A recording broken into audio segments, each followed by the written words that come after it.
Gracias a Dios. Qué bueno es uno encontrarse detrás de las páginas de la Biblia y frente al tiempo de la paciencia y del amor de Dios. Predicar es dulce, es emocionante, es abrir el libro de la esperanza y leer las páginas de las promesas que a ti y a mí nos hacen felices. Les habla el pastor Nelson Romero para ofrecerles el desayuno mañanero.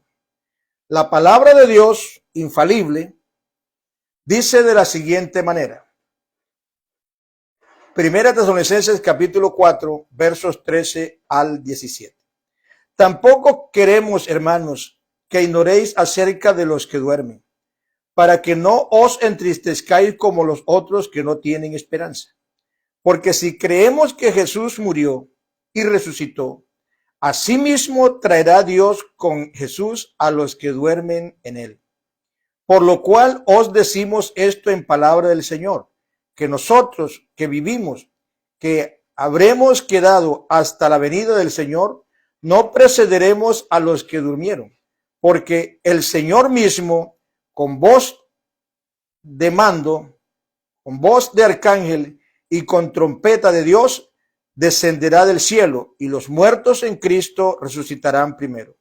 Luego nosotros, los que vivimos, los que hayamos quedado, seremos arrebatados juntamente con ellos en las nubes, y así para recibir al Señor en el aire, y así estaremos siempre con el Señor.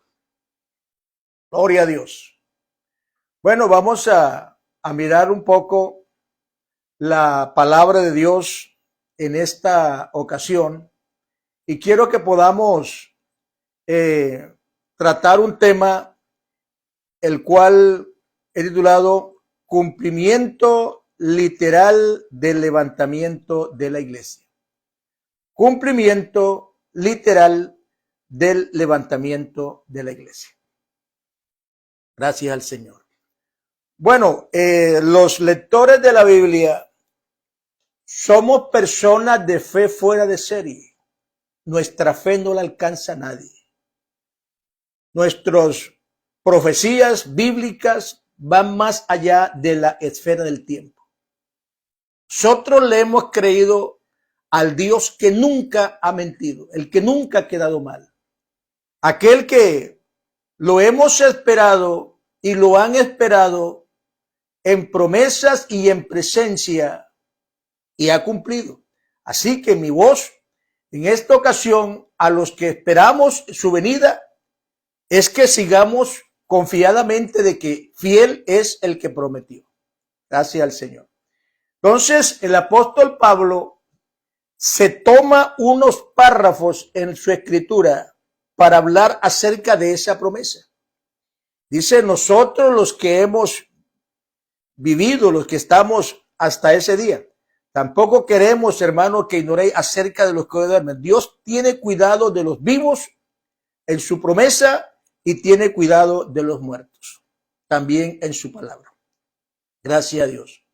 Entonces nosotros miramos que hubo un tiempo cuando la manifestación de Dios fue una promesa para venir en carne a este mundo a salvarnos. De eso profetizó Isaías. Isaías habló de la venida del Señor en cuerpo y después de algunos años se cumplió esa manifestación cuando vino en el pesebre. Ahora nosotros, por la palabra, estamos hablando de su manifestación por la iglesia en espíritu. Y nosotros, esta profecía no se ha cumplido, pero si sabemos que así como se cumplió en Isaías 35, para él venir a salvar lo que estaba perdido, también se cumplirá la promesa que hizo para transformar a los que hemos creído en una vida eterna. Desde el Pentecostés para acá, que fue el tiempo cuando nació la iglesia y Dios la bautizó con el sello de su espíritu, se ejecutaron algunos cambios importantísimos, porque después del Pentecostés hubieron algunos efectos de gloria y profecía, y muchos creían que el levantamiento de la iglesia sería inminente. Nosotros nos ponemos a ver, de acuerdo a lo que el apóstol Pablo habla y testifica. Incluso algunos de los apóstoles al principio, ellos creían que la venida del Señor por la iglesia iba a ser en los tiempos de su vida. Ellos creyeron para ahora.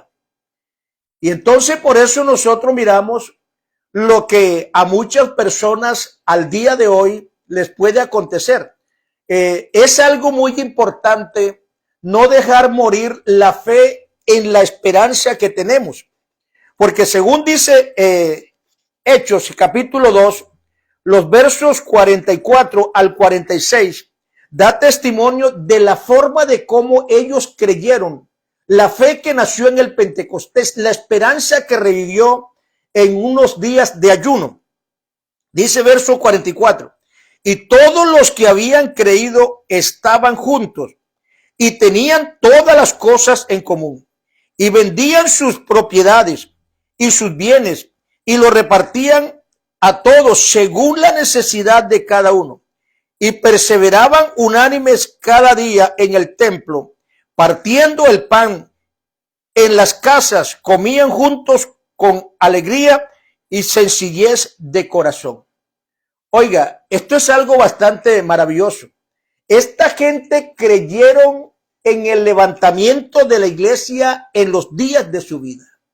Así que como ellos creyeron de esa manera, conservaron una fraternidad. Dijeron, hay que mantenernos en oración, en ayuno, y entonces vendían las propiedades que tenían, las repartían entre los que habían creído como si ya se hubiera cumplido el mandamiento del Señor de predicar en todo el mundo. Ellos lo dieron como relativo, su época, los que alcanzaron. Y dice que perseveraban unidos todos en esa oración.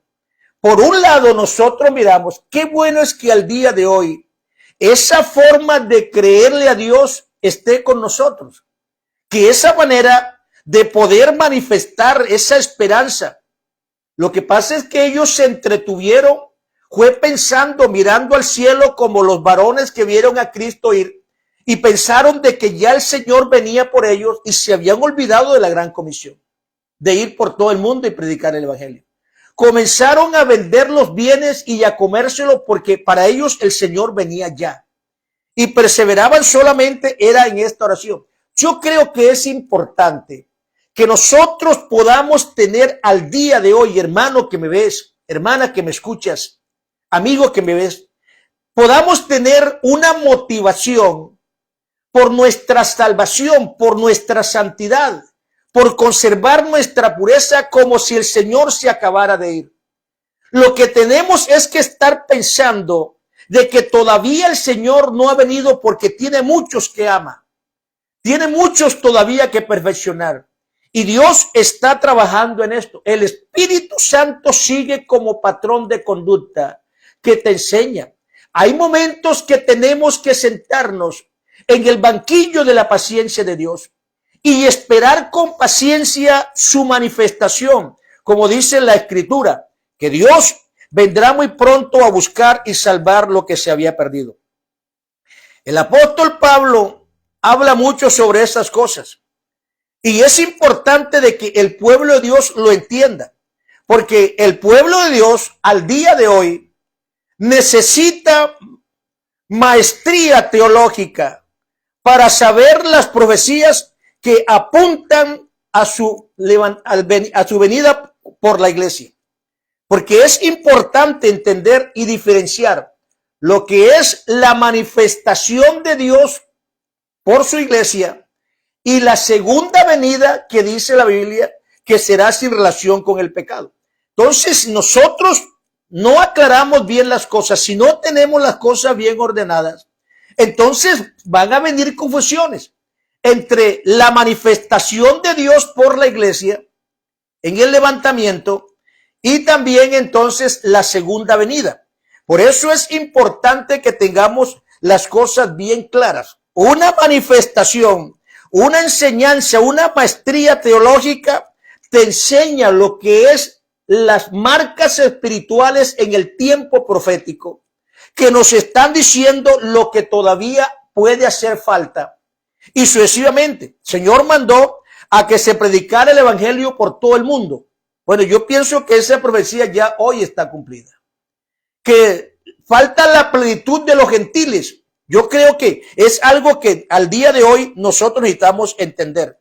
Pero Primera de Corintios, en el capítulo 7, encontramos unos pasajes de la Escritura a los cuales yo quiero hacer referencia en esta ocasión.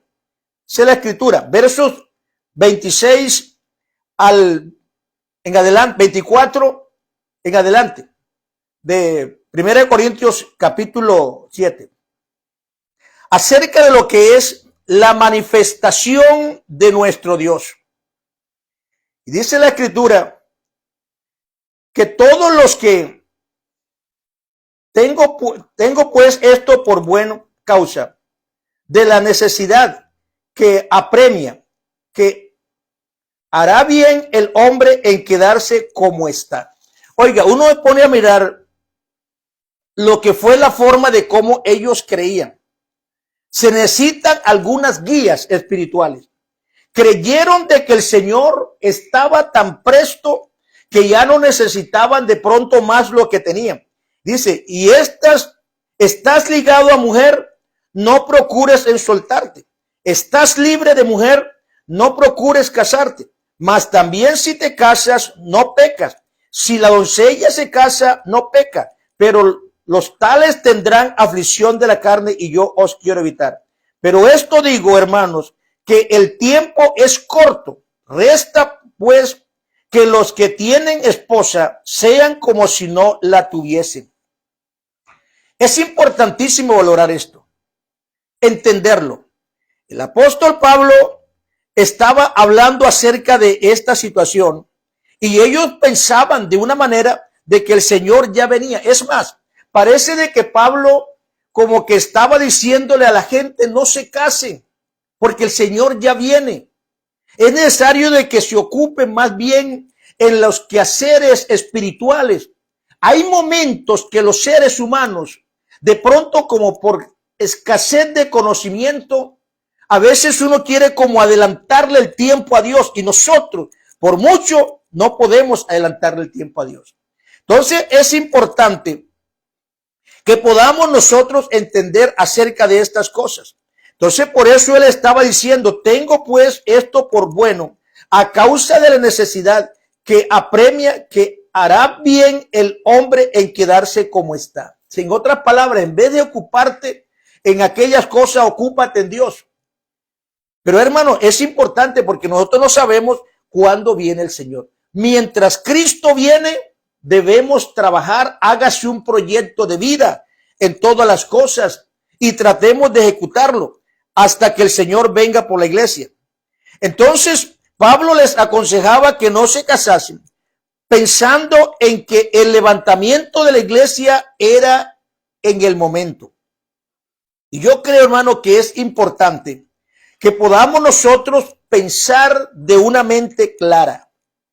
Tú te puedes hacer un proyecto de vida y está bien que lo hagas. Hazte un proyecto de vida. Pero hay cosas que por muy buenas que las hagas, te las proyectes. A veces la persona se emociona.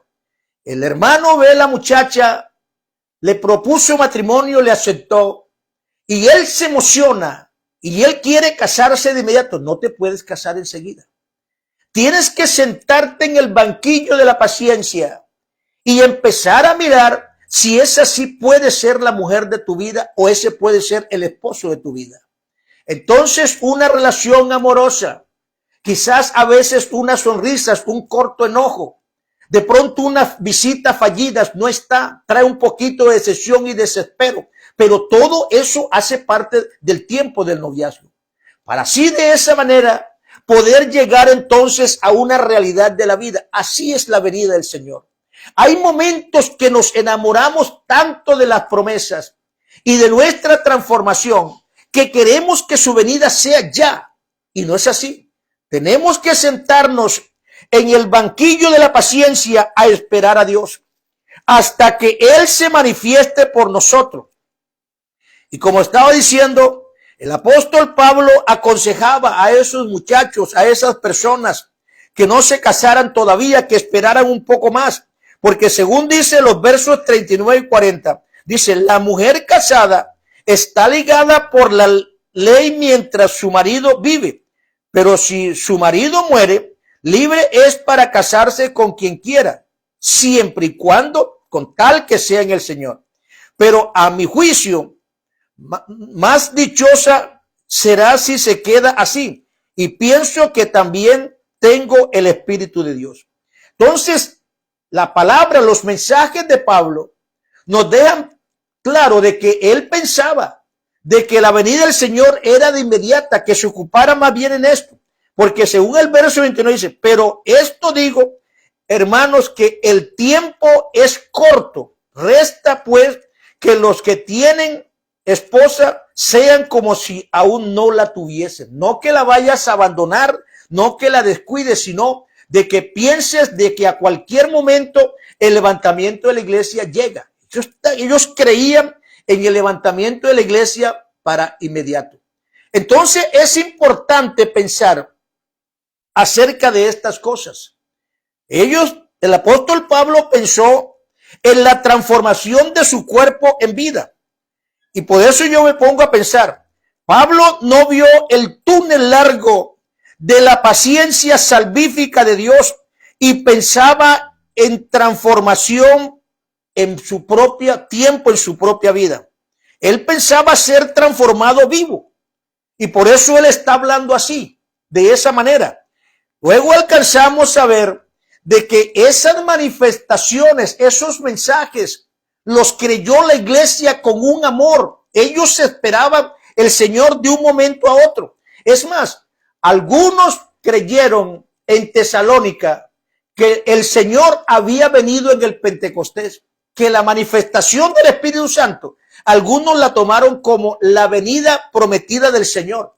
Y por eso Pablo tuvo que escribirle esto aquí en el capítulo 4, después a Tesalónica, de Tesalonicenses, cuando está diciendo, tampoco queremos, hermanos, que ignoréis acerca de los que duermen. Mire que aquí el mensaje a Tesalónica ya lo hace un poco más claro, más explícito a esta iglesia. Acerca de los que duermen, para que no os entristezcáis como los otros que no tienen esperanza. Porque si creemos que Jesús murió y resucitó, así también traerá Jesús a los que duermen en él. Por lo cual os decimos esto en palabra del Señor, que nosotros que vivimos, que habremos quedado hasta la venida del Señor, no precederemos a los que duermen. O sea, Pablo esperaba que el Señor iba a venir de los días de su carne, que iba a ser levantado de esa manera. Porque el Señor mismo con voz de arcángel, con voz de mando y con trompeta de Dios descenderá del cielo y los muertos en Cristo resucitarán primero. Eso lo veía él ya. Luego nosotros los que vivimos, los que hayamos quedado, seremos arrebatados juntamente con él en las nubes y así recibiremos al Señor en el aire y estaremos siempre con el Señor. Oiga, esa era una creencia madura, efectiva. Ellos estaban creyendo ya en eso. Por eso yo digo, Pablo no vio el túnel de tiempo de paciencia de Dios. Él pensó que su conversión era enseguida. Y es verdad. A mí fue uno, cuando yo me entregué, cuando recibí el Espíritu Santo, yo creía que el Señor venía por la iglesia inmediatamente. Era tanto el gozo que sentía por esa promesa que ya yo me veía transformado de un momento a otro. Yo esperaba que el Señor iba a venir en esos días, pero ya hace más de 40 y pico de años. Todavía seguimos esperando la promesa del Señor, pero fiel es el que ha prometido, dice la palabra del Señor, el cual cumplirá. El arrebatamiento de la iglesia es necesario nosotros conocerlo y entenderlo de esa manera, como la palabra de Dios nos los muestra. ¿Por qué? Porque a veces uno oye hablar acerca de la segunda venida confundiéndola con el levantamiento de la iglesia. Uno es el efecto del levantamiento de la iglesia del cual el mundo no se va a dar cuenta. Y otro es la segunda venida que sí tiene que ver con esto. Entonces es muy importante entender estas cosas. El arrebatamiento es para la iglesia como dice la palabra del Señor, y nos encontraremos con el Señor en el aire. Primera Tesalonicenses capítulo 4, verso 17. Luego nosotros los que vivimos, los que hayamos quedado, dice la Escritura, seremos arrebatados juntamente con Él y le recibiremos en el aire. Entonces, el levantamiento es para la iglesia, no diga el rapto. A veces uno oye predicadores que hablando del rapto de la iglesia, el rapto no existe. Dios no se va a robar la iglesia, porque robar es raptar, o raptar es robar. Entonces Dios no viene a raptar la iglesia, Él viene a buscar lo que es suyo. Esa es su esposa. Entonces, como es la suya, Él viene a buscarla. Por eso se llama levantamiento, recogimiento de la iglesia de los cuatro ángulos de la tierra. Va a llamar la que es suya y esta le va a obedecer como esposa. Entonces, el levantamiento es para la iglesia y le recibiremos en el aire y el mundo no se dará cuenta. La segunda venida es para Israel después de la gran tribulación. Hay diferencia de tiempo. Entonces, esto es para Israel después de la gran tribulación, según nos dice Apocalipsis capítulo 19, el verso 14. Y los ejércitos celestiales vestidos de lino finísimo, blanco y limpio, le seguían en caballos blancos. Ahí es cuando viene con la iglesia a juzgar la humanidad, hablando ya de la segunda venida. Entonces, el levantamiento es para la iglesia y la segunda venida es para Israel, pero cada uno en su tiempo, como dice la palabra. Primero, las primicias, que es Cristo. Luego, entonces, como dice la palabra, los primeros serán postreros y los postreros serán primeros. Así que nosotros tenemos una esperanza de gloria de que aunque creímos en Dios después de los israelitas, de los judíos, vamos a entrar primero a las bodas del Cordero que ellos. Lindo poder esperar en el Señor. Lindo poder tener esa paciencia. No importa lo que al momento todavía tengamos que padecer. Recuerda, Cristo viene por ti. Te está esperando, preparémonos. No te impacientes porque el que ha de venir vendrá y no tardará. Dios le bendiga.